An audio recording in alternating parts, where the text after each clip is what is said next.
Ever since the August 31st withdrawal of U.S. troops from Afghanistan, tens of thousands of evacuees have arrived in the U.S. Among the local organizations responsible for resettling evacuees is Catholic Charities of the Diocese of Springfield. Steve Kiltonic spoke with its director, Kathryn Buckley-Brawner, this week about the difficult task of resettling and assimilating Afghanis into a new culture as they begin their new lives here in western Massachusetts. Since the United States withdrawal from Afghanistan on August 30th, approximately 73,000 Afghans have been flown out of the country. Most have arrived in the United States. About 1,000 of those are destined for Massachusetts. In western Massachusetts, 3 agencies are responsible for resettlement of nearly 400 Afghan evacuees, which includes Jewish Family Services, Accentria, and Catholic Charities, which has agreed to take in a total of 60. To date, 14 of those cases have arrived, which includes 2 families.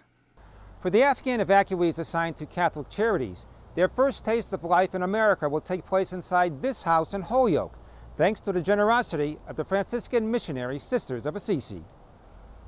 5 single Afghan men are currently being housed at the missionary house.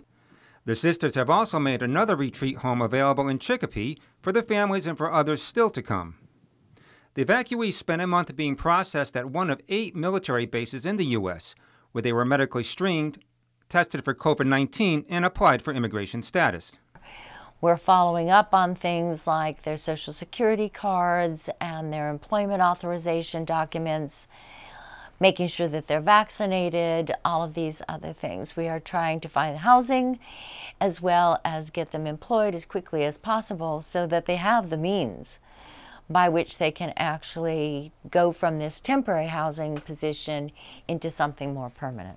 As evacuees are humanitarian parolees, they are qualified to apply for asylum, not as refugees. The federal government provides funds for each evacuee, but with a 3-month window. Buckley-Brawner said it could take anywhere from 3 to 6 months to resettle each evacuee and find permanent housing.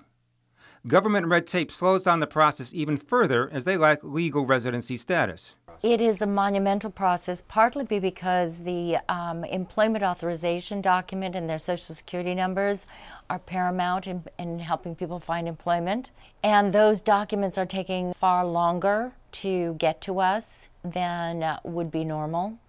We all watched the chaotic scenes at the Kabul airport as thousands of Afghans tried to get out of the country at the same time before the U.S. military left. Many were crushed to death during the evacuation. Shirzad, 28, is from Kabul, where he lived with his parents, brother, and 2 sisters. He worked as director of security for a company in Kabul. Shirzad and his family spent 5 days outside the airport trying to get through the gates. How did you get through when your other family didn't? There was rush. There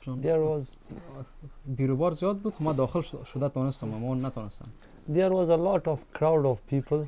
Because of crowd in most people, so we cannot stand in stability. So we separate in the crowd of people. I go enter and they left behind of me and they can't access to enter.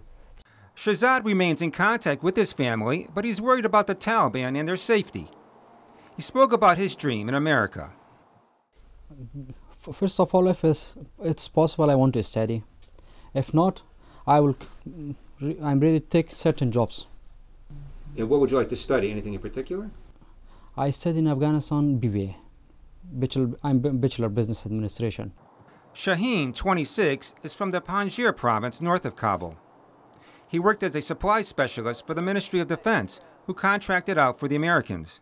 Shaheen tried 3 times to leave Afghanistan, but was forced back. For 3 days, Shaheen, his younger brother, and uncle attempted to breach the main airport gate. Near the terminal, we are divided in 3 parts. Because it was too much rushes, the American soldiers called, come one by one. Because of that reason, we are separated with each other. All 3 managed to eventually get through. With degrees already in business administration and computer science, his goal in America is to find a job in computer networking. As the sole supporter of his family, Shaheen hopes to find employment soon so he can send money back home. He is also very concerned about retribution by the Taliban against his family because he worked with the Americans and for the country's Ministry of Defense. The say, why do you work with America? Why? What's the reason?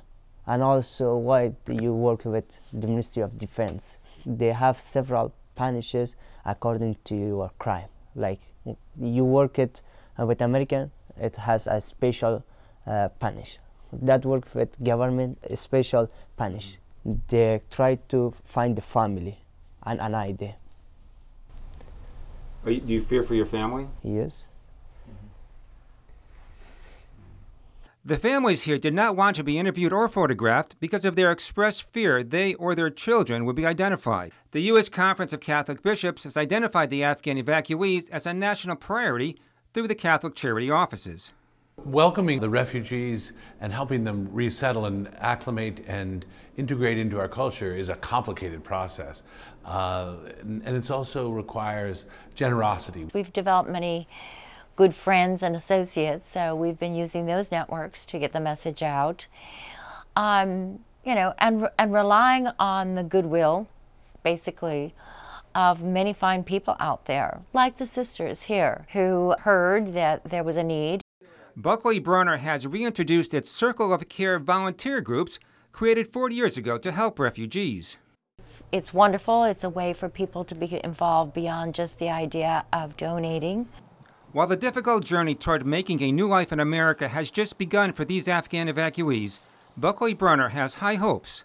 I find that there's tremendous heart and will to really make a success of themselves. For Real to Real, I'm Steve Kiltonic. And if you'd like to make a donation to the Afghan evacuee resettlement effort, go to diospringfield.org.